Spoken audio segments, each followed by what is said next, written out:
আমার স্ত্রী মানুষ নয়। বাইরে থেকে দেখলে লোকটাকে স্বাভাবিক বলেই মনে হয়। সিঁথি কেটে পাট করে আঁচড়ানো চুল, পরিপাটি পোশাক আশাক, চোখের চাহনিতেও কোনো অসুস্থতার চিহ্ন নেই। ভালো করে নজর করছি দেখে আবার বলল, বিশ্বাস করুন, আমার স্ত্রী গ্রহান্তরের জীব। আমি হেসে বললাম, আর নতুন কথা কি? Men are from Mars, women are from Venus. লোকটা কিঞ্চিত রেগে গেল, বলল, হাসির কথা হচ্ছে না, সে সত্যি অন্য গ্রহের জীব, মানুষ সেজে আমার সঙ্গে ঘর করছে। আপনি কি একা এসেছেন, না সঙ্গে কেউ আছে? না না, সেই নিয়ে এসেছে জোর করে, বাইরে বসে আছে, ডাকবো? একটু পরে, আগে আপনার সঙ্গে কথা বলিনি। আচ্ছা, কতদিন বিয়ে হয়েছে বললেন আপনাদের? তা সে অনেক দিন হলো। শেষ যেবার হ্যালির ধূমকেতু দেখা দিয়েছিল, বছর 30 আগে। কবে থেকে বুঝছেন সে মানুষ নয়?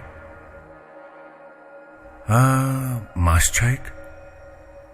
বড় ছেলের বাচ্চা হলো, তখন আমেরিকায় গিয়ে ছেলে বউয়ের সাথে ছিল মাস 3। ফেরার পর বুঝলাম মানুষটা বদলে গেছে। সাইকিয়াট্রিতে রোগটার একটা নির্দিষ্ট নাম আছে, ক্যাপগ্রাস ডিলিউশন। এই রোগের পেশেন্টদের মনে হয় কোনো ভণ্ড তাদের কাছের লোক সেজে বসে আছে, তাদের উঠতে বসতে ঠকাচ্ছে, আসল মানুষটাকে বেমালুম হাবিশ করে দিয়েছে। জিজ্ঞেস করলাম, কি দেখে বুঝলেন বদলে গেছে? লোকটা কিছুক্ষণ চুপ করে রইল, তারপর বলল, মহিলার চোখের মনির রং বদলায়। কিরকম? এই ধরুন, বিরক্ত হলে সবুজ, রেগে গেলে টকটকে লাল। আজকাল বেশিরভাগ সময় রেগেই থাকে। অন্য রং দেখেননি? হ্যাঁ, নীল হতেও দেখেছি, তবে সে খুব কম। ভদ্রলোকের চোখের পাতা পড়ল কয়েকবার, স্বাভাবিকের থেকে বেশি দ্রুত। মনে হলো সামান্য অস্বস্তিতে পড়েছেন। ঠিক কোন সময়ে চোখের মনি নীল হয় জিজ্ঞাসা করে তাকে অপ্রস্তুত করার ইচ্ছে হল না। প্রসঙ্গান্তরে গেলাম, আর কোনো পরিবর্তন লক্ষ্য করেছেন কি? একটু ইতস্তত করে বললেন, বোঝানো মুশকিল। কাছে গেলে একটা হালকা ফুলের গন্ধ পাই আজকাল, আগে কোনোদিন পাইনি। ছেলের কাছে আমেরিকায় গিয়েছিল বলছিলেন, হয়তো কোনো বিদেশি পারফিউমের গন্ধ ছেলে কিনে দিয়েছে মাকে। আজকাল ফ্লোরাল পারফিউম খুব পপুলার। কোন ফুলের গন্ধ চিনতে পারেন? ভদ্রলোক অন্যমনস্কভাবে চোখ তুলে তাকালেন। অষ্টমীর দিন সকালে বাজার করতে গঞ্জে গিয়েছিলাম। ফুলের দোকানের পাশ দিয়ে যেতে যেতে গন্ধটা পেলাম, একটা ভিজে ভিজে মিষ্টি গন্ধ। দেখলাম স্তূপ করে নাল শুদ্ধ পদ্ম বিক্রি হচ্ছে। গন্ধটা সেখান থেকেই আসছে। বলতে যাচ্ছিলাম, আপনি তো ভাগ্য করে এসেছেন মশাই। পদ্মগন্ধা রমণীর সাহচর্য পাচ্ছেন, তারপরও আপত্তি? প্রফেশনাল এটিকেটে আটকালো। তাছাড়া বয়স্ক মানুষ, সদ্য পরিচয়, ছোকরা ডাক্তারের রসিকতা বুঝবেন গ্যারেন্টি কি? বললাম, এসব নিয়ে আপনার স্ত্রীর সঙ্গে আলোচনা করেননি? তিনি কি বলেন?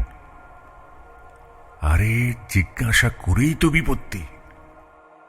আমার নাকি মাথা খারাপ হয়েছে, মা মেয়ে জোর করে আপনার কাছে টেনে আনলো। আপনার ছেলে মেয়ে কটি? ওই দুজনই। ছেলে বড়, 2 বছর হলো বিয়ে দিয়েছে, বউ বাচ্চা নিয়ে আমেরিকায় সেটেলড। মেয়ে যাদবপুরে পড়ে, ইংরেজি অনার্স। সব বুঝলাম। তাহলে আপনি এখন কি করবেন মনস্থির করেছেন? ওই মহিলার সঙ্গে থাকা সম্ভব নয়, আমি আলাদা থাকতে চাই। ভাবছি ডিভোর্সের মামলা করব। আমার মনে হয় আদালতে আপনার কথা টিকবে না। আপনার স্ত্রী বলবেন তিনি রঙিন কন্টাক্ট লেন্স ব্যবহার করছেন আজকাল, আর ফুলের গন্ধটা পারফিউমের। তাহলে কি করি? ভদ্রলোককে অসহায় লাগলো। আপনাকে প্রমাণ করতে হবে উনি গ্রহান্তরের জীব, না হলে চুপচাপ মেনে নিয়ে বাকি জীবনটা ওনার সঙ্গে কাটিয়ে দিতে হবে। ক্যাবগ্রাস ডিলিউশন অনেক সময় সাময়িক হয়, কিছুদিন পর নিজে থেকেই সেরে যায়। এমনিতে মানুষটিকে সুস্থ স্বাভাবিকই মনে হচ্ছে। কিছুদিন মেয়ে বউয়ের সেবা যত্ন পেলে হয়তো ভুলটা ভেঙে যাবে। বললাম, আপনার স্ত্রী আর মেয়ের সঙ্গে একবার কথা বলে দেখি। ইন্টারকমে সহদেবকে বললাম, পেশেন্টের সঙ্গে যারা এসেছেন তাদের নিয়ে এসো। 2 নারী চেম্বারের দরজা ঠেলে ভিতরে এলেন। চোখ ধাঁধানো রূপ দুজনেরই। জানি বলে বুঝলাম মা মেয়ে, না হলে 2 বোন বলে ভুল হতো। দুজনকে বসতে বললাম। ভদ্রলোককে অনুরোধ করলাম চেম্বারের বাইরে অপেক্ষা করতে। আমি ওনার স্ত্রী এবং মেয়ের সঙ্গে আলাদাভাবে কথা বলতে চাই। ভদ্রলোক নিতান্ত অনিচ্ছা ভরে উঠলেন। সহদেব পেছনে এসে দাঁড়িয়েছিল। বলল, আর কোনো পেশেন্ট নেই স্যার, আমি কি যাব? আজ শনিবার, কাল ছুটি। সহদেব ঘরে যাবার জন্য উসখুস করছে। বললাম, ঠিক আছে যাও, এনাকে ওয়েটিং এরিয়ায় বসিয়ে যাও। আপনি চা বা কফি কিছু নেবেন? ভদ্রলোক মাথা নেড়ে না বলে বেরিয়ে গেলেন। আমার চোখের ইশারায় সহদেব চেম্বারের দরজাটা টেনে দিয়ে গেল। খুব সুন্দর মানুষজনের কাছাকাছি এলে একটা দমবন্ধ ভাব হয়, চিন্তাভাবনা এলোমেলো হয়ে যায়। আমি একটু গুছিয়ে নিলাম। এক্ষেত্রে আক্রমণে আত্মরক্ষার শ্রেষ্ঠ উপায়। মা মেয়ের দিকে ফিরলাম। বললাম, কি মতলব বলুন তো আপনাদের? বয়স্ক মানুষটাকে অযথা ব্যস্ত করছেন কেন? ভদ্রমহিলা হকচকিয়ে গেলেন। মেয়েটি আমার দিকে প্রখর চোখে তাকালো। কি বলতে চান আপনি? আমি মেয়েটির দিকে এক নজর তাকিয়ে আবার ভদ্রমহিলার দিকে ফিরলাম। ওনাকে পাগল প্রতিপন্ন করে কি লাভ? কোনো সম্পত্তি টম্পত্তির ব্যাপার নেই তো এর মধ্যে? মুহূর্তের জন্য ভদ্রমহিলার চোখের মণি পান্নার মতো সবুজ হয়ে জ্বলে উঠেই নিভে গেল। স্থির চোখে তাকিয়ে বললেন, আমি আপনার কথা কিছুই বুঝতে পারছি না। আমি চমকালেও লাইনচ্যুত হলাম না। আসল ব্যাপারটা কি একটু ঝেড়ে কাশুন তো। মেয়েটি কঠিন গলায় বলল, আপনি আমার মায়ের সঙ্গে এভাবে কথা বলতে পারেন না। আপনার কাছে আমরা সাহায্যের জন্য এসেছিলাম। অনেক হয়েছে, মা ওঠো। ভদ্রমহিলা মেয়েকে থামালেন। বললেন, আমার স্বামী কি বলেছেন আপনাকে? ওনার হঠাৎ ধারণা হয়েছে আপনি নাকি গ্রহান্তরের জীব। আপনার সঙ্গে থাকা ওনার আর পোষাচ্ছে না। ভদ্রমহিলার চোখের পাতা আর্দ্র হয়ে এলো। চোখের মনের রং বদলালো আবার। বারমুডা ট্রায়াঙ্গেলের কুয়াশার মতো ঘোলাটে সাদা। বললেন,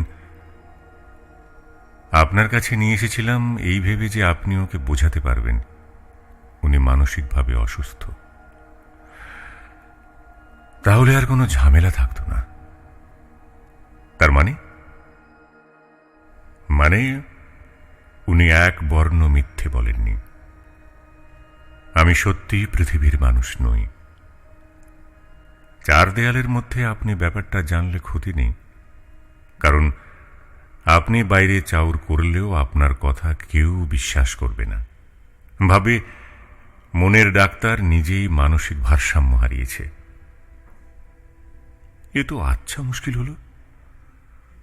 ভদ্রমহিলাও প্রলাপ বকতে শুরু করেছেন, অথচ কথাবার্তা বেশ বুদ্ধিদীপ্ত। মানসিক রোগের রোগীদের কথাবার্তায় এমন সাজুজ্য থাকে না। ইনি বেশ যুক্তি সাজিয়ে কথা বলছেন। তাছাড়া চোখের মনির রং পরিবর্তনের ব্যাপারটা যে সত্যি, আমি নিজের চোখে দেখেছি। মেডিকেল সায়েন্সে এর কোনো ব্যাখ্যা আছে কিনা আমি জানি না। সামান্য ইতস্তত করে বললাম, দেখুন, আমি মানসিক রোগের চিকিৎসক। এই চিকিৎসা বিজ্ঞান ভিত্তিক পদ্ধতি মেনে চলে। মহিলা বললেন, আমাকে দোষারোপ করাও কি এই পদ্ধতির মধ্যে পড়ে? বললাম, কখনো কখনো রোগের মূলে পৌঁছানোর জন্য রোগীকে আঘাত করা অনিবার্য হয়ে পড়ে।